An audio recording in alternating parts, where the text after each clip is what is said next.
I have 0 miles left of range. It shows nothing down here now. Welcome to checking the car. This is the MG ZS EV electric car. In this video today, I'm gonna test the range. We're gonna drive to London just like I did with the Honda E, just like I did with the Citroen EC4, and we're gonna see, does it actually achieve what it says? How is it to drive? What is the journey like? Let's find out. So first of all, I'm driving this in eco mode. There's 3 modes: eco, normal and sport. I've got the regen braking at its highest level. It says 179 miles on here, which is really interesting. The WLTP range is 163 miles. When I unplugged this from the charger a few minutes ago, it said 174 miles. When I started driving, it said 163, which is the WLTP range, and now it's telling me 179. So we'll see how it goes on the way to London, and we'll do what we did last time with the Honda E. We'll drive up and we'll see how far we get, and I'll report on the journey as we go along. 20 miles into the journey, the range now showing is 134 miles. So it's worth keeping in mind that I have the air conditioning on pretty high because it is a very warm day, and probably if the air conditioning was off, then I'd have more range. Typically having the air conditioning on only uses a couple of miles, so it shouldn't make a massive difference, but I don't know unless I turn it off. However, it's way too hot to do that. So please don't hate me for having the air conditioning on during this test because it's a very warm day. What's interesting in this car is, unlike the other electric cars I've driven, this car doesn't have digital dials. It has traditional analog speedo dials. Except for on the right, it's obviously not revs, it's a percentage power, and then it also underneath has a traditional old style fuel gauge, except for obviously it's for electric power. And on the left it's got the speed. In the middle is a small display which shows you information such as your driver assistance status, digital readout of your speed, and any other information you would need from a car. It works great, and it's really easy to understand and see what's going on. It's unusual compared to the other cars I've driven, but I can't knock this car at all on the equipment and how it's spec and value for money. It's, you know, it's got all the driving assistance safety features. It's got a much better range than similar cars in the price point, and it's really comfortable to drive. I'm 50 miles into my drive, 51.5 miles, and it's telling me I've got 85 miles of range left. So it's doing all right. We're doing 3.1 miles per kilowatt, so that is very much in line with what I was getting out of the Honda E. This has got a bigger battery and a bigger range. So if I was going to estimate on the basis that we have a bigger battery, the Honda E, and this is just a guess, the Honda E gave me 106 mile range, and in reality it gave me 80 miles. I would suggest that maybe this gives me 160 miles range, and maybe I'll get 100 miles, 110 miles out of it. Possibly. We'll see. Just a guess. I might be wrong. I might be right. My guessing might be good. My guessing might be bad. 62.1 miles into the journey.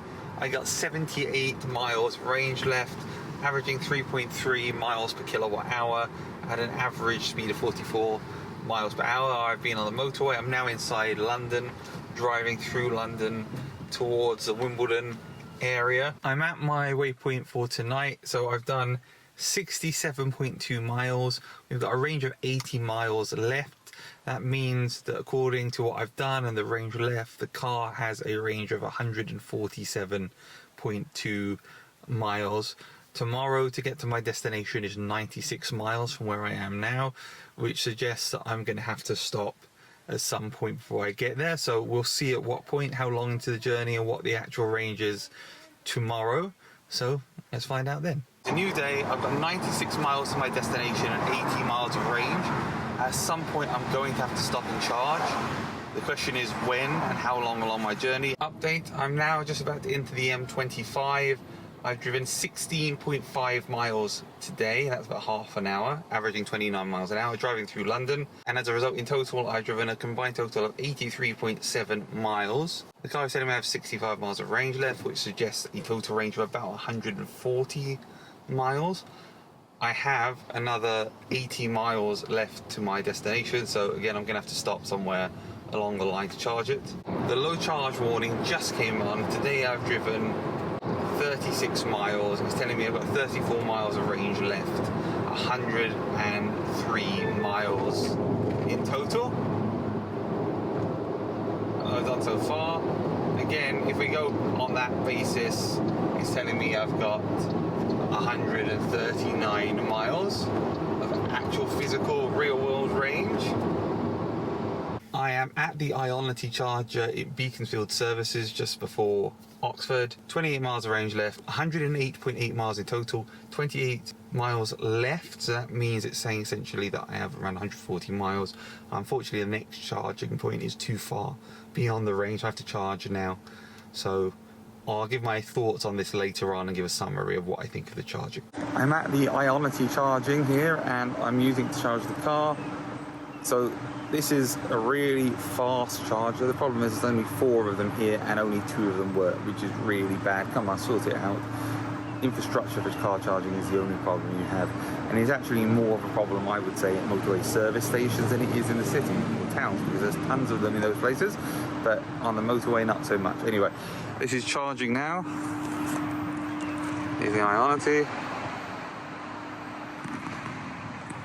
And the way this car charges is you plug it in down here. So you just push down on the MG logo and it pops out. Obviously the car has to be unlocked. I have 0 miles left of range. It shows nothing down here now. So I'm really, really low at this moment in time. I'm basically trying to get to a charger before the car stops. In total, I've driven 168.7 miles, 3.3 miles per kilowatt hour. I stopped at an Ionity charger and topped up from 22%, which is what the car said the battery was at, to 55%, which gave me 80 miles, even though I had 55 to 56 mile journey. In actual fact, probably because I had the air conditioning on because it was super hot, it ran down much, much lower. So the real world range of this car seems to be today about 140 miles on motorway mainly journey. I'm about half a mile from the charger, so we're going to do that. It's a slow charger, so I'll have to charge a bit and then go to a fast charger to finish it off, unfortunately. But you can't say that I didn't do the range test properly because I'm pretty much ready to break down right now.